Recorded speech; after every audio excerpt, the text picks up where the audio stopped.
तो ओम बिरला लोकसभा स्पीकर चुन लिए गए। ध्वनि मत से स्पीकर चुने गए हैं ओम बिरला। पीएम मोदी ने स्पीकर को बधाई दी। राहुल गांधी ने ओम बिरला को बधाई दी है। दूसरी बार ओम बिरला चुने गए हैं स्पीकर। तो ओम बिरला ध्वनि मत से स्पीकर चुन लिए गए हैं और राहुल गांधी ने बधाई दी है। प्रधानमंत्री नरेंद्र मोदी ने भी बधाई दी है ओम बिरला को स्पीकर चुने जाने पर।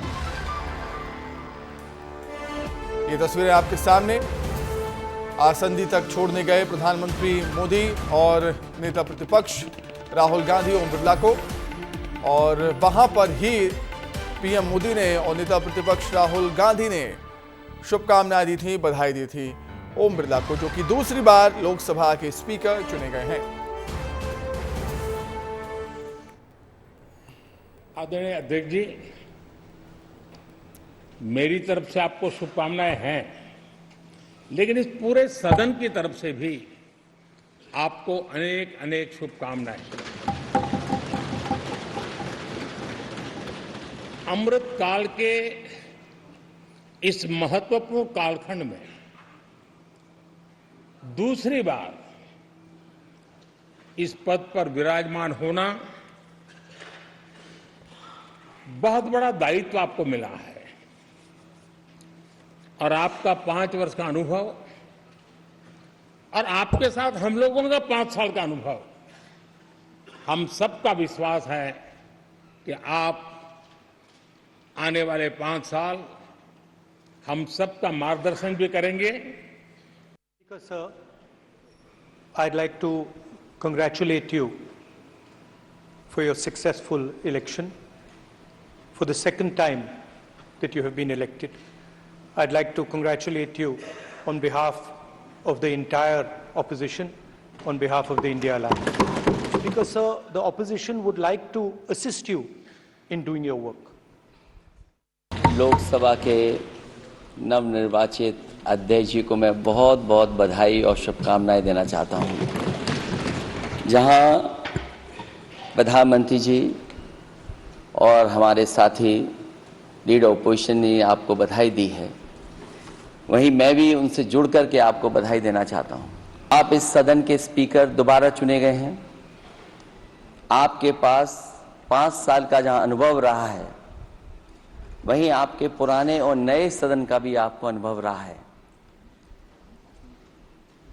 मैं अपनी तरफ से, अपने साथ के सभी सदस्यों की तरफ से बहुत बहुत बधाई और शुभकामनाएं देता हूं। और अब बात करेंगे दिल्ली के सीएम अरविंद केजरीवाल की, जिनकी जो मुश्किलें हैं वो कम होने का नाम नहीं ले रही। सीबीआई ने उन्हें गिरफ्तार किया है शराब घोटाले में। सीएम केजरीवाल को सीबीआई ने गिरफ्तार किया है। शराब नीति में भ्रष्टाचार के केस में एक्शन है ये उन पर, और इसी मामले में पहले से ही तिहाड़ जेल में बंद हैं अरविंद केजरीवाल। दिल्ली के मुख्यमंत्री अरविंद केजरीवाल को सीबीआई ने गिरफ्तार किया। जांच एजेंसी ने शराब नीति में भ्रष्टाचार के आरोप में उन्हें गिरफ्तार किया। इससे पहले शराब नीति में मनी लॉन्ड्रिंग के आरोप में ईडी ने 21 मार्च को उन्हें गिरफ्तार किया था। वे पिछले 87 दिनों से तिहाड़ जेल में बंद हैं। हालांकि 10 मई से 2 जून यानी 21 दिन के लिए पैरोल पर वो आए थे बाहर। अधिक जानकारी के लिए सीधे हम दिल्ली का रुख करेंगे। हमारे सहयोगी अमृत तिवारी हमारे साथ जुड़ गए हैं लाइव। अमृत, केजरीवाल की मुश्किलें कम होने का नाम नहीं ले रही, अब सीबीआई ने गिरफ्तार किया है उन्हें। सुमित, सीबीआई पहले से अपनी तैयार जो है जितनी भी उसके दावे थे, साक्ष्य थे, उसके साथ राउज एवेन्यू कोर्ट पहुंची थी और जाकर के उसने अपने सारे साक्ष्य पेश किए और दलील दी कि सबसे पहले तो जरूरी है कि अरविंद केजरीवाल से पूछताछ की जाए, और उसके लिए उसने इजाजत मांगी कि बगल वाले कमरे में उसे पूछताछ की इजाजत दी जाए। हालांकि इस दौरान जो है अरविंद केजरीवाल के वकील ने इसका विरोध किया और डेट एक्सटेंड करने की मांग की, और कहा कि जो भी दलीलें हैं उससे पहले उन्हें इसकी कॉपी दी जाए जिसका वो अध्ययन करें। एक दिन अगर ये मामले में सुनवाई नहीं होती तो आसमान टूट नहीं पड़ेगा, लेकिन कोर्ट ने इस बात को खारिज किया और कहा कि अभी चूंकि मामला औपचारिक रूप से दर्ज भी नहीं है तो सीबीआई को यह मोहलत जरूर दी जानी चाहिए। और उसके बाद जो है सीबीआई ने अरविंद केजरीवाल से कोर्ट परिसर में ही पूछताछ की और उसके बाद उनकी गिरफ्तारी कर ली। आपको बता दें कि सीबीआई का यह आरोप रहा है कि चूंकि अरविंद केजरीवाल, जो कि ठोस आरोप है कि अरविंद केजरीवाल कैबिनेट के हिस्सा रहे हैं और जो नई शराब नीति बनी थी उसमें 5 से हटा के 15% का मुनाफा मुनाफा तक देने की बात जो है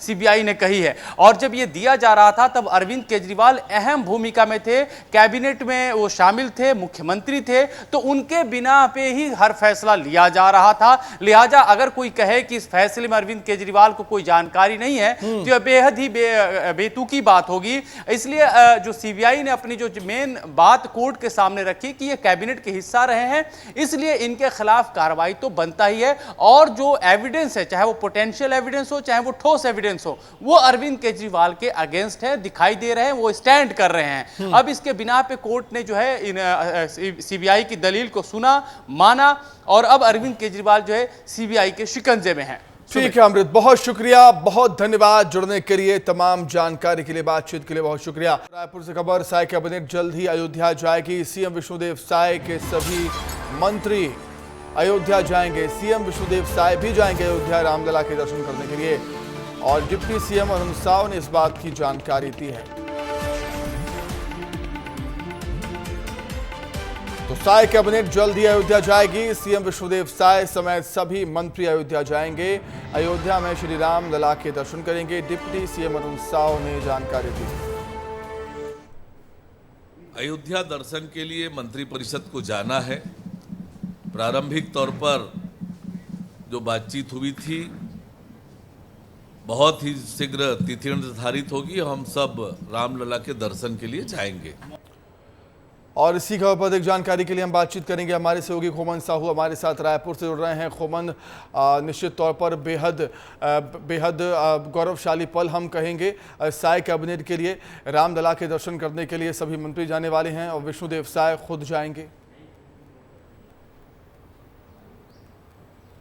देखिए, निश्चित तौर पर सुमित, राम का ननिहाल है छत्तीसगढ़। ऐसे में जो भांचा राम के दर्शन करने के लिए छत्तीसगढ़ के तमाम नेता हैं वो अयोध्या जाने वाले हैं। मुख्यमंत्री के अलावा मंत्रिमंडल के जितने सारे मंत्री हैं, इसके अलावा ये जानकारी निकलकर सामने आ रही सुमित की जो बीजेपी के विधायक हैं वो भी अयोध्या जा सकते हैं। जो जानकारी और भी मिल रही है उनका यही कहना है कि जो विपक्ष के नेता है उनको भी साय कैबिनेट के साथ साथ ले जाने की जो जानकारी है वो मिल रही है। फिलहाल जिस तरीके से राम के ननिहाल से तमाम मुख्यमंत्री के अलावा उप मुख्यमंत्री और जो मंत्रिमंडल के लोग हैं वो उनकी जाने की तैयारी लगातार चल रही है। जो जानकारी निकलकर सामने आ रही है कि जो 28 तारीख है वो तारीख तय की गई है, लेकिन अभी ऑफिशियल जानकारी नहीं मिल रही है। लेकिन फिलहाल कुल मिलाकर छत्तीसगढ़ सरकार रामलला योजना के तहत जो छत्तीसगढ़ की आम जनता है सुमित, उनको लगातार अयोध्या दर्शन करा रही है। लोकसभा चुनाव के पहले ही अयोध्या दर्शन की जो योजना है वो शुरू की गई है।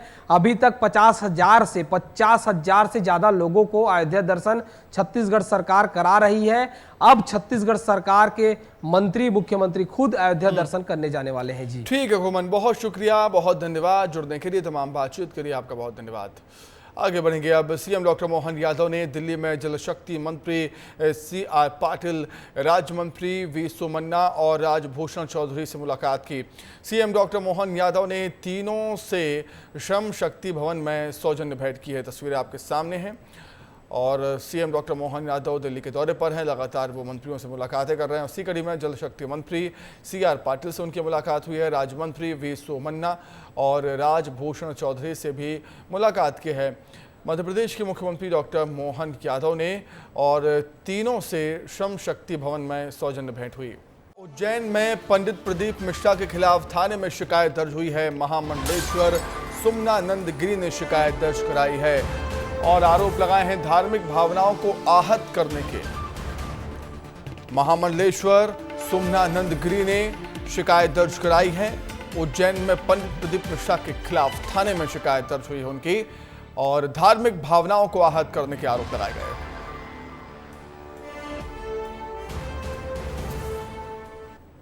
प्रशासन को भी पत्र लिखा है, कलेक्टर साहब को भी लिखा है, SP को भी लिखा है और जीवाजी ने थाने में भी दिया है कि हमारी धार्मिक भावनाएं जो हैं आहत हुई हैं इससे। और मेरी नहीं, मैं तो इसलिए कह रहा हूं क्योंकि मैं पिछले 35-40 वर्षों से निरंतर राम कथा कर रहा हूं और जितने राम मेरे इष्ट हैं इतने ही तुलसी भी मेरे आराध्य हैं। और अधिक जानकारी के लिए हम सीधे उज्जैन का रुख कर लेंगे। हमारे सहयोगी संतोष कृष्णानी हमारे साथ जुड़ गए हैं लाइव। संतोष, पंडित प्रदीप मिश्रा की मुश्किलें लगातार बढ़ती जा रही हैं, विवाद लगातार बढ़ते जा रही है। उज्जैन में भी अभी एक और FIR हो गई, थाने में शिकायत दर्ज की है, माफ़ कीजिएगा। बिल्कुल सुमित, बताना चाहेंगे जो मध्य प्रदेश की धार्मिक नगरी यहाँ पर भी प्रदीप मिश्रा जो कथावाचक, उनकी मुसीबतें लगातार बढ़ती जा रही हैं। आज ये तीसरा दिन है जहाँ पर संत समाज के द्वारा, पुजारियों द्वारा, पुरोहितों द्वारा लगातार यहाँ पर विरोध किया जा रहा है। और उसी में से महामंडलेश्वर जो सुमनानंद गिरी हैं, उन्होंने कल ही कलेक्टर, पुलिस अधीक्षक और जीवाजीगंज थाने में एक शिकायती आवेदन दिया है कि उनकी भावनाओं को आहत हुआ है। पहले उन्होंने राधा रानी पर मजाक बनाकर उन्होंने टीका टिप्पणियाँ की थी, उसके बाद गोस्वामी तुलसीदास जी पर गंवार शब्द का उपयोग किया, तो उसको लेकर संत समाज पूरी तरह से आहत हुआ है, पुजारीगण आहत हुए हैं, पंडित पुजारी जो पुरोहित हैं उनको आहत लगी है। और इसीलिए आज ठीक शाम को 4 बजे एक बड़ा आंदोलन भी होना है। विद्वत परिषद के नेतृत्व में यहाँ पर संत समाज, पुजारी, पुरोहित सभी मिलकर रणनीति तैयार करेंगे और प्रदीप मिश्रा का पूरी तरह से बहिष्कार करने की भी बात सामने आ रही है। और जगह जगह उनको पोस्टर लगाए जाएंगे। जिस प्रकार मथुरा और वृंदावन में उनको प्रतिबंधित करने की बात की है, वैसा ही उज्जैन में भी ऐसा निर्णय लिया जा सकता है। अभी ठीक शाम को 4 बजे बैठक होगी, उसमें निर्णय लिया जाएगा। लेकिन कहीं ना कहीं जिस प्रकार कथावाचक प्रदीप मिश्रा के जो व्यास गद्दी से बैठकर जो प्रवचन देते हैं, तो महामंडलेश्वर का कहना है कि व्यास गद्दी को बदनाम न किया जाए, क्योंकि व्यास गद्दी होती पूजनीय होती है। और वहाँ से रामचरितमानस हो या गीता का प्रवचन हो या जो भगवत गीता का प्रवचन दिया करते हो, ऐसे में किसी भी कथावाचक को किसी भी गोस्वामी तुलसीदास जी पर हो या राधा रानी पर हो या टीका टिप्पणी नहीं करना चाहिए। कहा यहाँ तक भी कहा है कि अपनी उपलब्धि हासिल करने के लिए इस तरीके के बोल वचन बोल देते हैं और जिससे उनको उपलब्धि हासिल हो। ये इस प्रकार के जो शब्दों का उपयोग करते हैं प्रदीप मिश्रा, उनको उपयोग नहीं करना चाहिए। अगर इस प्रकार का उपयोग करेंगे तो उनको आजीवन पूरे भारत में लगातार शहरों में जिस प्रकार लगातार उनका जो विरोध हो रहा है, मध्य प्रदेश की धार्मिक नगरी उज्जैन, उनको पैर रखने भी नहीं दिया जाएगा। जिस प्रकार जो कथावाचक हैं, कथावाचक रामायण शिव महापुराण करते, तो उन्होंने चैलेंज भी दिया महामंडलेश्वर सुमनानंद जी ने कि शिव महापुराण का वो अर्थ समझा दे तो हम उनके नतमस्तक हो जाएंगे। विरोध होता हुआ यहाँ पर पंडित प्रदीप मिश्रा का नजर आता है। संतोष, बहुत धन्यवाद आपका जुड़ने के लिए, तमाम जानकारी के लिए बहुत शुक्रिया। आगे बढ़ते हैं। भिंड से बड़ी खबर है, जहां अमानक खाद्य सामग्री पर कलेक्टर की सख्ती देखने को मिली है। कलेक्टर संजीव श्रीवास्तव ने गोहद कस्बे में छापा मारा है। करीब 1.5 लाख कीमत की अमानक खाद्य सामग्री जब्त की। कलेक्टर को अमानक सामग्री बेचने की शिकायत मिली थी। कलेक्टर की कार्रवाई से कारोबारियों में हड़कंप है। दुकानों और गोदामों को बंद कर मौके से भागे हैं कारोबारी। खबर भिंड से, जहां पर अमानक खाद्य सामग्री पर कलेक्टर ने सख्ती दिखाई। कलेक्टर संजीव श्रीवास्तव ने गोहद कस्बे में छापा मारा। करीब 1.5 लाख कीमत की अमानक खाद्य सामग्री जब्त हुई है। कलेक्टर को अमानक सामग्री बेचने की शिकायत मिली थी। कलेक्टर की कार्रवाई से कारोबारियों में हड़कंप मच गया है। दुकानों और गोदामों को बंद कर मौके से भागे हैं कारोबारी। सूरजपुर से खबर, जहां पर 5 ग्राम पंचायत सचिवों के खिलाफ कार्रवाई हुई है। स्वच्छ भारत मिशन के तहत लापरवाही बरतने का मामला है। सचिवों को कारण बताओ नोटिस जारी हुआ था। संतोषप्रद जवाब के अभाव में ये कार्रवाई हुई है। जिला पंचायत CEO कमलेश नंदनी साहू की कार्रवाई।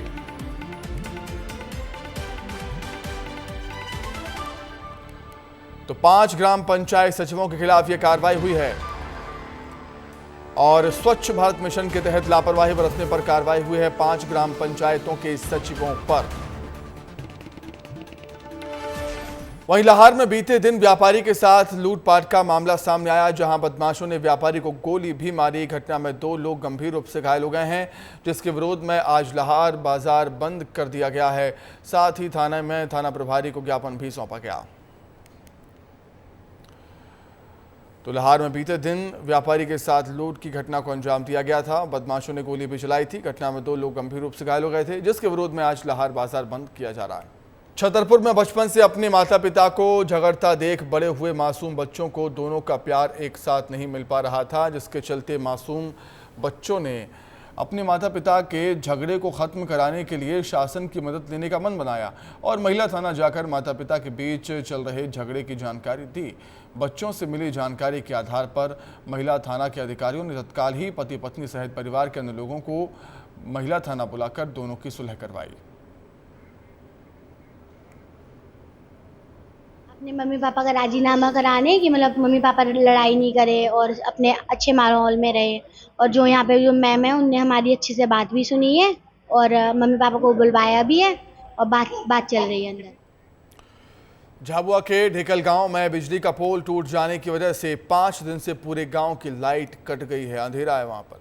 भीषण गर्मी और 5 दिनों से बिजली गुल होने के चलते ग्रामीणों के सब्र का बांध टूट गया और उन्होंने देर रात सड़क पर चक्का जाम कर दिया। परेशान ग्रामीणों ने कई बार शिकायत की, लेकिन बिजली कर्मचारियों की तरफ से कोई सुनवाई नहीं हुई, जिसके बाद ग्रामीणों को चक्का जाम करना पड़ा है। सभी ग्रामीण सड़कों पर उतर आए थे।